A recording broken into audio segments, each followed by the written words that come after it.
It's time for Story with Miss Lori. We are going to hear Bees, Snails, and Peacock Tales, written by Betsy Franco and Steve Jenkins. In the day and the night, on the land and in flight, tucked in hollows of trees, in the tide pools and seas, you'll find patterns and shapes from snakes to the bees.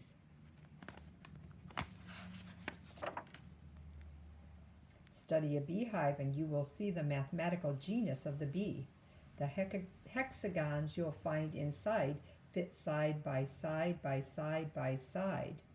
This math is passed mysteriously from worker bee to worker bee. A hexagon has 6 sides.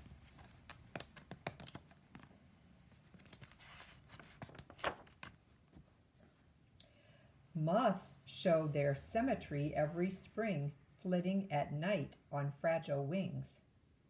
Notice the colors and stunning eyes perfectly matched on either side. Attracted to windows or candlelight, moths are kaleidoscope shapes in flight.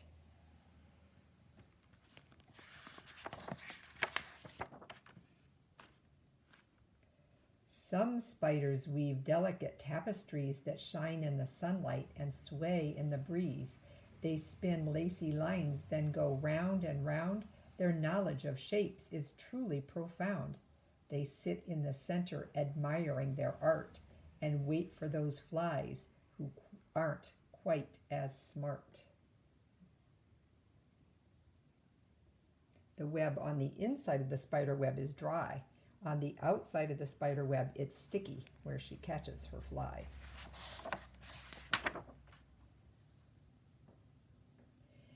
If you should meet a peacock pair, the male's the one with all the flair. The female, who is rather plain, is dazzled by his patterned train.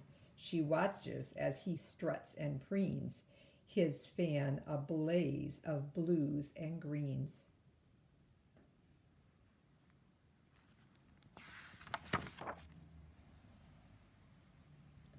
Look up in the sky, and seasonally you'll notice it's filled with graceful V's. A knowledge of angles helps migrating birds to fly with less effort and also be heard. By forming a wedge, the swans and geese slice through the air and travel in peace. It takes the most energy to fly in the front of the V, so the geese and swans switch off that role with others after they've taken their turn. When a foraging ant leaves a scent on the ground, then the worker ants know where food can be found. In a very straight line they march home with the snack, knowing piece by small piece they can carry it back.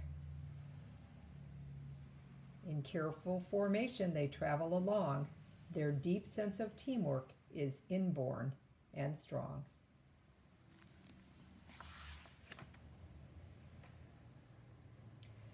So there you have it. I think you'll agree that creatures on land, in the air, in the sea, make patterns and shapes quite naturally.